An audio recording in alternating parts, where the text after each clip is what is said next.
Hey guys, Credit Shifu here. So, as you may have heard, the Amex Platinum is bringing in some new perks, and finally, like most other premium credit cards, they're introducing a metal card. I mean, the Platinum of all cards really should be metal. It's even got a metal in the name. Although I'm sure they won't actually be making it out of platinum. Anyway, let's look at the new perks, which will kick in on March 30th. First up, they have added a $200 Uber credit, kind of like the Chase Sapphire Reserve's $300 travel credit, but not as good. Basically, it gives you $15 towards Uber rides every month and $35 in December. Great if you actually use Uber a lot, but if you rarely take Uber, you may find yourself taking Ubers you wouldn't normally take just to claw back value from the card, which really isn't worth it. You also get Uber VIP status, Uber's little-known loyalty program that gives users nicer cars and only drivers with a 4.8 rating or above. But many users have complained that Uber VIP actually makes you wait longer for a ride since there might not be a qualifying car near you. However, for people who use Uber a lot, this is definitely a great perk, and you can choose whether you want to call a VIP car or not. Late last year, Amex added 5 points per dollar on flights booked directly with airlines or through Amex Travel. Now they have added another 5-point category, 5 points per dollar on hotels booked through Amex Travel. Although this doesn't include Amex's fine hotels and resorts collection. It is, however, a significant perk, since travelers now can get 5 points back per dollar on their flight and their hotel, which are the two biggest expenses for business travelers.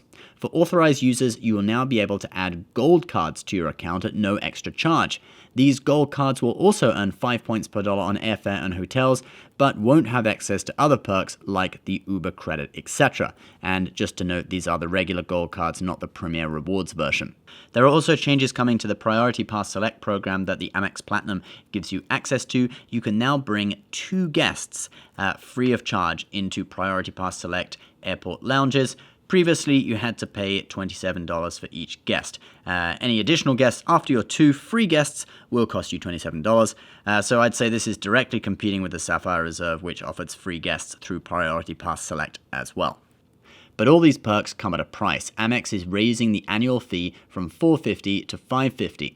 If you manage to get back a lot of that fee through the Uber credit and the $200 airline credit that already existed on the card, you may bring the fee down to $150 per year, same as the Sapphire Reserve after you deduct the $300 travel credit. But that is harder to do with the Amex Platinum since the credits are much more specific, whereas the Reserve has a universal travel credit.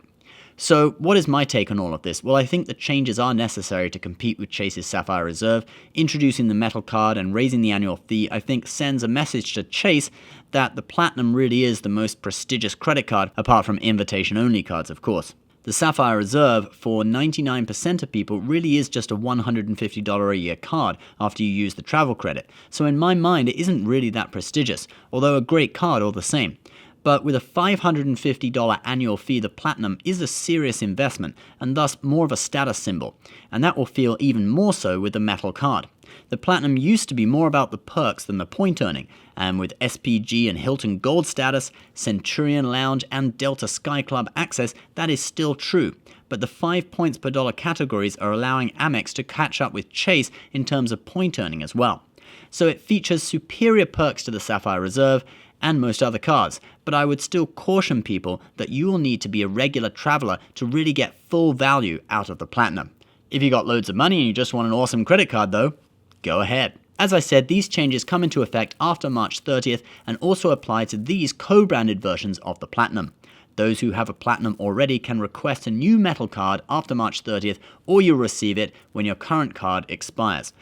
Amex has just put up a new website, especially for the Platinum, where you can see details of all the new perks and changes, read the terms and conditions, etc. There's probably a few things on there that I failed to mention in this video, so if you are interested, go and check it out. I'll paste the link below. I'm going to apply for the Amex Platinum, most probably the Charles Schwab co-branded version this spring or summer, so I'll bring you a review later in the year. As always, I'm the Credit Shifu. Please subscribe for more videos like this. Bye!